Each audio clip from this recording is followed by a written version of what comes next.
Narcissist help, slaying the dragon of denial. The difference between denial and not dwelling on something is the difference between stagnation or even regression and progress, mental dysfunction, and mental function. Today's population tends to think of mental dysfunction as permanent and incurable without the help of the mental health industry, and that is true for many conditions, but the body was also created in a way that it heals itself. We have all seen the healing process when a finger was cut or injured, or when we fell and were bruised, so it stands to reason that just like many physical injuries, many mental injuries can also be, in part, healed by the natural mechanisms of the body, in this case the mind. The analogy goes further in that you don't want to try a self-cure or let nature take its course when there is a clear and obvious need for professional help. That is where the denial becomes especially dangerous. There is a difference between a cut finger that is healing and a finger that is swollen and not healing and becoming gangrenous. The denial in this case can result in not just the loss, or amputation, of the finger, but potentially the whole hand or even death with total neglect. That is the disclaimer, but today's discussion is on the more benign mental problems that exist from injuries to the psyche, or that are chronically present due to our childhood upbringing. Professionals should always be consulted if there is any question of the injury or mental disorder not healing or getting worse. The injured person is not always the best judge of what cure is needed, but for the most part benign mental injuries or chronic mental dysfunction can be addressed by self-help in the form of information people learn to help themselves. Books and YouTube videos as well as discussions with others can be helpful, but you have to accurately be able to judge your condition, diagnose the problems in your life and monitor your own progress. That is where self-deception and lack of clear thinking and lack of honesty impede the healing process. That is the Achilles heel of the narcissist and the reason many are considered incurable, as well as the reason they never make progress as human beings. Narcissism has a broad spectrum, so there is the hope that those with the milder form of it can help themselves heal. The medical profession has something called a SOAP approach to diagnosing problems as follows. Step 1. Gathering accurate information and accurately assembling it. A thorough, truthful history is needed.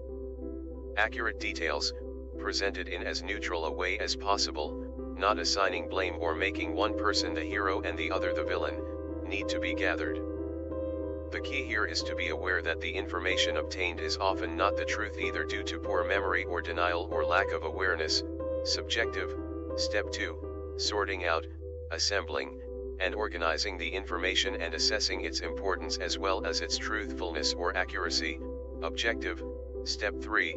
Trying to make sense of or tie together all of the information and make an accurate assessment of what a recurring problem is for a person and try to make a diagnosis of what is actually wrong. There may be multiple things wrong with the person. In fact, that is true for every person on this earth, since none of us are perfect. It is only necessary to concentrate on the dysfunctional parts of a person's mental state. This is the part that results in the person hurting themselves or others, or the part that slows or prevents personal growth. Assessment. Step 4. Coming up with a plan or program to help the problem that has now been diagnosed or given a name. This is always a tentative diagnosis.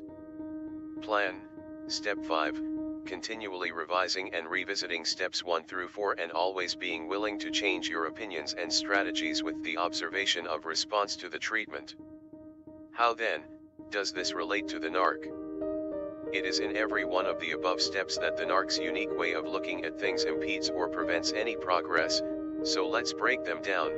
Point 1. Being dedicated to lying and deception and subconsciously considering lying to be a friend and fully embracing lying results in the narc seeing nothing wrong with deceiving others or deceiving themselves. This makes accurate self-assessment, as well as assessment by mental health professionals, very difficult. No accurate history can be obtained, if the facts gathered are not real or embellished to the point of having no relation to the actual events. Point 2. Gathering or sorting out and organizing misinformation is a waste of time and potentially dangerous, because it forms the basis for step 3 above, making a tentative diagnosis and implementing a treatment plan. Point 3. Accurate, Truthful feedback on the response to treatment is also not happening with most narcs, and therefore the whole healing process comes to a grinding halt, with no progress being made. Point 4, here is the real tragedy in all of this. The narc tells themselves, I tried seeking help and it was a waste of my time. They never place the blame for this failure on themselves. It may well be possible that due to the lack of accurate information, the mental health professional was deceived into making an inaccurate diagnosis and implemented a plan that had no chance of succeeding. Point 5, even when a mental health professional has seen through the deception and realized they have in front of them a pathological narcissist, they are up against a mountain of resistance from their patient. They have in front of them a patient that, by default, can't trust, knows more that the psychologist is not going to allow the DR to manipulate them, and knows ahead of time that they are wasting their time. Point 6, the narc is, in reality, defending their fantasy world, because they have never really lived in the real world and are totally unequipped to live in the real world where others are as important as themselves and the narc is not the center of the universe. Point 7, the narc being forced to live in the real world after a lifetime fantasy existence would literally be like a child, needing to relearn how to relate to the world, to others, and to themselves.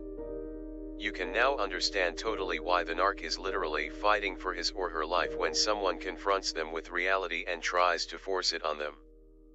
Point 8, unfortunately, the change, or at least an awareness of the problem, has to take place if the narc is ever going to experience real healing, growth and recovery. There may never be true love, joy, empathy, but the narc could at least be aware of the value of those emotions and be aware of the deficiency of those emotions in themselves. The difficulty in healing is proportional to the degree of narcissism the person is suffering from and their ability to become self-aware. Back to the lead statement, denial is pretending that something that is unsettling doesn't exist, in an effort to lead a peaceful existence. Not dwelling on something means you are aware of its presence, but not allowing it to rule your thoughts or disturb your peace. Denial never addresses the issue, therefore no healing, no growth, or regression. Being aware of, but not dwelling on a problem makes it possible to work on the problem, heal, and grow while at the same time not allowing it to steal your peace. One method is the way of death, the other the way of life. One is negative, the other positive. Just making a cold assessment of the situation isn't it clear which is the better way of doing things?